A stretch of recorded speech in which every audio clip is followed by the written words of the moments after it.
Olá! Hoje a gente vai fundo numa daquelas tretas, sabe? Uma daquelas fascinantes do universo dos RPGs de mesa. Ah, sim. É sobre um único personagem que, olha, ele sozinho conseguiu botar fogo no parquinho e dividir uma comunidade inteira. E que personagem. Estamos falando do Rude, uma figura do universo de Vampiro, a Máscara, mais especificamente da já controversa quinta edição. E é importante frisar isso, o controversa quinta edição. O cenário já estava tenso, né? O lançamento do V5 foi complexo, cheio de mudanças que dividiram os fãs antigos e os novos. Exato. Então, quando o Rude apareceu, ele caiu num terreno que já estava, digamos, muito fértil para esse debate acalorado. Perfeito, o timing foi crucial. A questão toda é que o Rude, para uma parte da comunidade, ele é visto como uma combinação, sei lá, forçada de identidades. Quase uma caricatura. Um personagem montado para preencher uma cota, é o que diziam. Isso. Enquanto para outros ele é uma representação genial do vampiro moderno. O que torna a nossa conversa hoje tão especial é que a gente tem acesso direto à fonte. O que é raro. Muito raro. É uma explicação do próprio escritor que criou o personagem, o Matthew Dawkins, que veio a público defender o que ele mesmo, com muita ironia, chamou de a bobagem que é o Rude. O que já mostra a autoconsciência dele sobre a polêmica, né? Ele não tá ignorando o barulho, ele tá encarando de frente. Com certeza. Então a nossa missão aqui é desmontar essa história. A gente vai entender a intenção por trás da criação do Rude, analisar as críticas e, no fim, descobrir por que um personagem fictício virou um para-raios tão potente para discussões tão reais. Ok, vamos mergulhar nisso. O que é fascinante aqui é que, em universos de ficção com uma base de fãs tão apaixonada e antiga como a de Vampiro, cada novo personagem canônico é colocado sobre um microscópio implacável, sabe? Sim, cada detalhe é analisado. Não é só um personagem novo, é uma peça que pode alterar a percepção do cenário todo. E ter acesso à lógica do criador permite que a gente vá além da reação visceral, do gostei ou não gostei, e mergulhe no processo. É uma oportunidade em tanto. Perfeito. Então, para começar, quem é esse vampiro que causou tanto alvoroço? Vamos dissecar a anatomia da controvérsia. Oficialmente, Rude pertence ao clã Gangrel. Que são tradicionalmente os mais selvagens, né? Os vampiros bestiais mais conectados com a natureza e com a besta interior. Exato. Ele também é da facção dos anarquistas, aquele grupo que rejeita a tirania dos vampiros anciões da Camarilla. Até aqui um perfil que, por si só, já é bem interessante. Um gangrel anarquista é um arquétipo clássico, o rebelde, o outsider, mas a modernização dele é que foi o estopim. Exatamente. No mundo mortal, a fachada do Rude é a de um líder de movimentos sociais. Ele organiza protestos, é um socialista declarado, um ativista por justiça social. Mas a combinação que realmente acendeu o pavio foi a das suas identidades pessoais. Rude é um homem negro, gay e muçulmano. E aí a coisa explodiu. Aí a coisa explodiu. A crítica principal que o próprio criador reconhece é que essa soma de identidades transforma ele no que a cultura pop chama de Mary Sue. E vale a pena explicar rapidinho esse termo, né? O Mary Sue ou Gary Stu é aquele personagem que parece perfeito demais, sem falhas reais, que concentra todas as virtudes e desafios de uma forma idealizada. Isso. Ele não parece uma pessoa real, mas sim um veículo para uma mensagem. Quase um avatar do autor na história, que distorce a narrativa ao redor por ser tão impecável. Ótima explicação. A acusação, então, era essa, que o Rude era um personagem panfletário, um white knight idealizado, e que, no fundo, a existência dele servia só para empurrar uma agenda política específica, gerando acusações de woke-washing. E a polêmica parece nascer menos de cada identidade isolada e mais da percepção de que elas foram, acumuladas como um checklist para criar um personagem moderno e engajado. Sim, como se fosse uma receita. Exato. Isso levanta uma questão importante. A união dessas identidades é inerentemente implausível? Ou a dificuldade está em como o público de fantasia, acostumado com certos arquétipos, reage a uma quebra de expectativa tão brusca? A reação talvez diga mais sobre o público do que sobre o personagem em si. E é exatamente nesse ponto que a defesa do criador, do Matthew Dawkins, começa a ficar brilhante. Ele ataca de frente o argumento da implausibilidade. E como ele faz isso? Ele faz isso com uma carta na manga muito poderosa. A realidade. Dawkins revela que o Hood é, na verdade, vagamente baseado numa pessoa real que ele conhece pessoalmente. Uau! Isso é uma reviravolta interessante no debate. A ficção sendo acusada de ser irreal e a defesa ser, mas é baseado na vida real. Exatamente. E ele descreve essa pessoa, um advogado que é de fato negro, gay e muçulmano. Isso por si só já seria um argumento forte, né? Já derrubaria o argumento da implausibilidade. Mas o detalhe que ele adiciona é o que torna tudo quase cômico. Ele conta que esse amigo tem um hobby peculiar. Nos fins de semana, ele viaja pelo país para participar de protestos. Como assim? Por hobby? Por lazer. Enquanto uns vão pescar, sabe? Ele pega o carro, leva água, suprimentos médicos e vai ajudar manifestantes. Isso humaniza completamente a inspiração. Remove a ideia de que foi uma criação abstrata, de laboratório, para atender uma demanda ideológica e transforma em algo muito mais orgânico. Totalmente. Um escritor observando uma pessoa fascinante na própria vida e pensando, isso daria um ótimo personagem. Exato. O criador usa uma frase perfeita para resumir. O mundo é um lugar muito colorido, uma colcha de retalhos. As combinações de identidade que parecem improváveis na ficção, na verdade, elas estão por toda parte ao nosso redor. Pois é. E a lógica dele foi simples. Ele precisava de um líder de protestos para os anarquistas do século XXI. Quem melhor para se basear do que a pessoa mais engajada que ele conhecia? Não foi uma agenda, foi uma solução criativa baseada na observação. Olha, essa é uma defesa poderosa contra a crítica da implausibilidade, sem dúvida.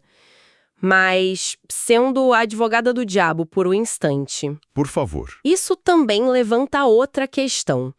A intenção do autor importa se a execução, para uma parte do público, falhou em comunicar essa complexidade? A polêmica existe porque a forma como o personagem foi apresentado no livro, sem todo esse contexto, soou para muitos como um checklist. Mesmo que a inspiração fosse genuína. Exato. A peça de ficção precisa se sustentar por si só, né? Esse é um ponto excelente. A ordem e a intenção do autor são coisas distintas. E é por isso que a segunda parte da defesa dele é, para mim, ainda mais importante. Porque ela não fala da inspiração, mas sim da função do personagem dentro do jogo de horror. Ah, agora sim. Até agora a gente falou da plausibilidade. Mas a segunda grande crítica era sobre a moralidade. Um personagem ativista como Hood faria os anarquistas parecerem os mocinhos. E a verdade sobre a intenção do autor é muito, muito mais sombria. E é aqui que a gente entra no cerne do que Vampiro, a Máscara realmente é. Não é um jogo de super-heróis com presas. De forma alguma. A resposta do Dawkins a essa crítica é taxativa. Hood não é um herói. Ele não é um mocinho. Ele é, nas palavras do próprio criador, um parasita. Um monstro completo. Nossa! É uma inversão total da percepção inicial. A imagem do guerreiro da justiça social é desconstruída em uma única frase. Completamente. O conceito real do personagem é que o Hood se infiltra em movimentos sociais genuínos, não por acreditar neles, mas porque eles são o campo de caça perfeito dele. O rebanho. O rebanho dele. Ele se alimenta dos seus companheiros manifestantes, as pessoas que o admiram, que confiam nele e que o veem como líder. A metáfora central que o criador usa é a do lobo em pele de cordeiro. O que é a essência do horror pessoal de Vampiro? O monstro mais assustador não é a criatura óbvia que salta de um beco escuro. É aquele que se senta ao seu lado, que ganha sua confiança, que compartilha dos seus ideais e, quando você menos espera, te destrói. Perfeito. Hood personifica isso. Sua identidade de ativista, de minoria dentro de uma minoria, não é sua força moral, é a sua camuflagem, é o que o torna invisível. Pense no poder disso numa crônica de RPG. Os jogadores provavelmente passariam meses ajudando o Hood, protegendo ele de vampiros da Camarilla, ajudando a organizar protestos. Acreditando que estão do lado certo da história. Exato, lutando por uma causa justa. A reviravolta, a hora que a ficha caísse, ao descobrir que para ele, eles eram só gado, bem organizado, que as pessoas que eles ajudaram a inspirar eram o jantar dele, Isso seria um dos momentos mais brutais e memoráveis de uma campanha inteira. Sem dúvida. E isso nos leva a um ponto fundamental do design do personagem. O Rudy quer ser subestimado. Ele quer que os outros vampiros, e principalmente os jogadores na mesa, pensem exatamente o que os críticos pensaram. Que ele é um idealista fraco. Um esquerdista patético. Esse erro de julgamento, essa subestimação baseada em preconceitos, é a principal fonte do poder e do perigo dele. Ele usa o preconceito alheio como uma arma. Exato. O autor chega a dizer que, na visão dele, o Rudy é uma figura abominável, uma pessoa terrível, justamente porque ele se aproveita da boa-fé e da confiança das pessoas que lutam por causas justas.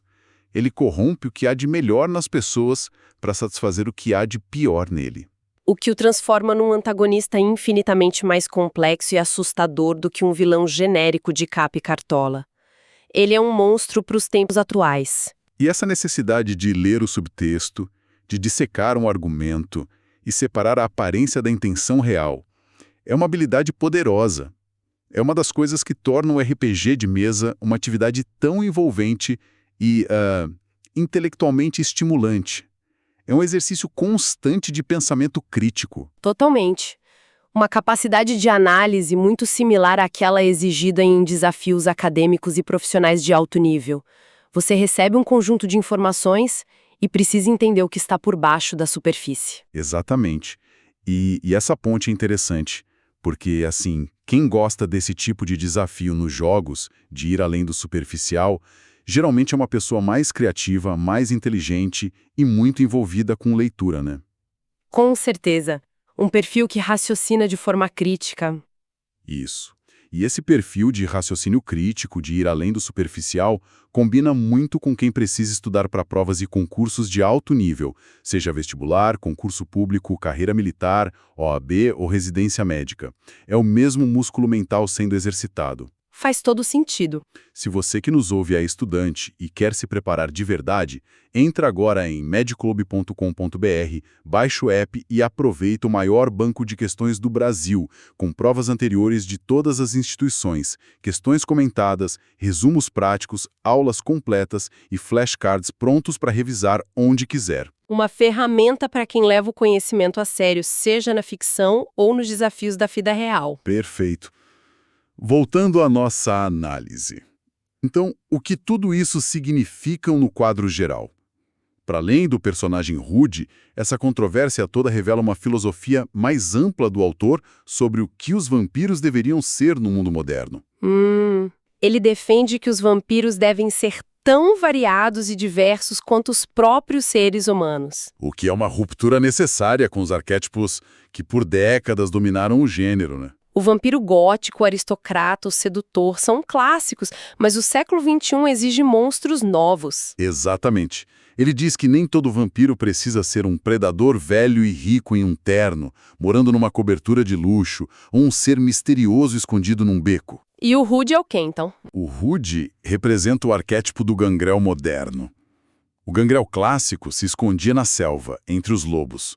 O gangrel do Rudy se esconde na selva de pedra, na multidão. Ele não caça em parques isolados.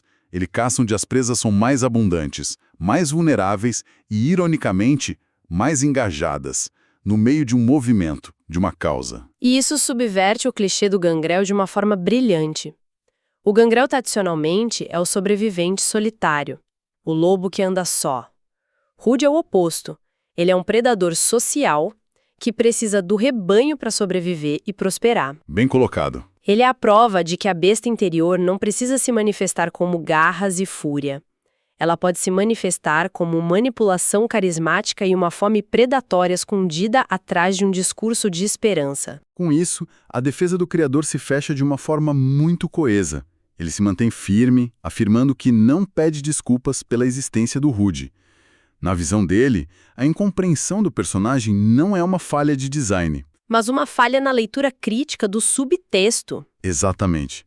A generalidade ou a monstruosidade do Rudy está justamente naquilo que não está escrito na ficha de personagem, mas implícito nas ações dele. É uma declaração forte, porque ele essencialmente diz: se você viu um herói, você não entendeu o jogo de horror que está jogando. Ele coloca o ônus da interpretação no leitor e no jogador, desafiando-os a olhar mais fundo. E ele encerra a defesa com uma frase que é um soco no estômago, sabe? Define o personagem de forma brutalmente honesta e sem margem para dúvidas. Ele diz: Rude é o guerreiro da justiça social que come outros guerreiros da justiça social. É isso que ele é. Uau! Fim de discussão. Não deixa a menor margem para a romantização. É uma declaração de intenção monstruosa, no melhor sentido da palavra, para um jogo como Vampiro. Exato. Então, fazendo um resumo rápido da nossa conversa. O Rude foi criado não como um herói de panfleto, mas como a encarnação do predador moderno, cuja camuflagem perfeita são as causas e identidades que ele aparenta defender com tanto fervor. E a controvérsia, então? A controvérsia parece ter nascido de uma leitura literal e superficial, ignorando o subtexto de horror psicológico que é a espinha dorsal do jogo. Precisamente. A defesa do criador se sustenta em dois pilares muito claros. O primeiro é a plausibilidade ancorada na inspiração real, que desmonta a crítica de que ele é irrealista. O segundo, e mais importante, é a intenção temática, a ideia do monstro que se esconde à vista de todos. O monstro que usa as virtudes da sociedade como disfarce. Exato. Ele não é uma falha no tom do jogo. Ele é a própria tese do jogo levada à sua conclusão lógica no século XXI. E isso tudo nos deixa com um pensamento final, uma provocação para quem nos ouve. O que, de fato, define um monstro no mundo de hoje? Boa pergunta. Um monstro é mais perigoso quando ele se parece com agindo nas sombras com uma aparência que nos causa repulsa imediata, ou ele se torna infinitamente mais perigoso quando se parece com um herói, marchando ao nosso lado, falando as nossas palavras e lutando por uma causa em que nós acreditamos.